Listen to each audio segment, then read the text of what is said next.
नमस्कार दोस्तों, आज नवरात्रि का दूसरा दिन है। नवरात्रि के दूसरे दिन माँ ब्रह्मचारिणी की पूजा की जाती है। यहाँ ब्रह्म का अर्थ तपस्या से होता है और चारिणी का अर्थ आचरण से होता है, अर्थात तप का आचरण करने वाली। माँ ब्रह्मचारिणी के दाएं हाथ में जप के लिए माला है और बाएं हाथ में कमंडल है। इन्हें साक्षात ब्रह्म का स्वरूप माना जाता है।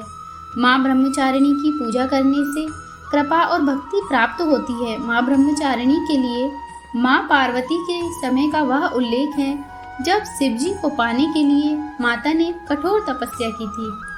उन्होंने तपस्या के प्रथम चरण में केवल फलों का आचरण किया और फिर निराहार रहकर कई वर्षों तक भगवान शिव को प्रसन्न किया।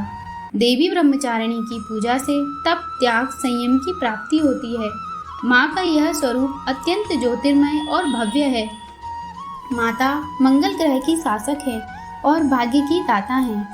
आइए हम आपको ब्रह्मचारिणी माता की कथा सुनाते हैं। जब माँ सती अग्नि की राख में भस्म होकर दूसरे जन्म में हिमालय की पुत्री के रूप में जन्म लिया और उनका नाम शैलपुत्री रखा गया।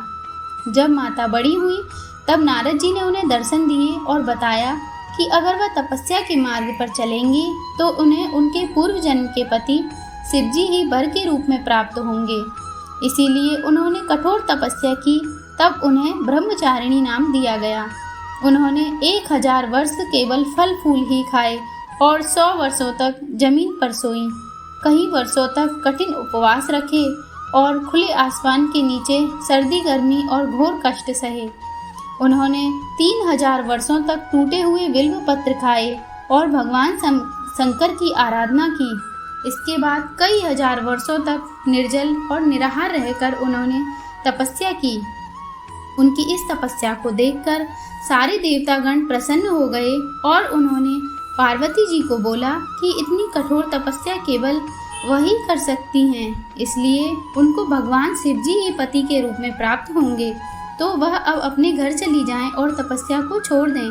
माता की मनोकामना पूर्ण हुई और भगवान शिव ने उन्हें पत्नी के रूप में स्वीकार किया। बोलो माँ ब्रह्मचारिणी की जय।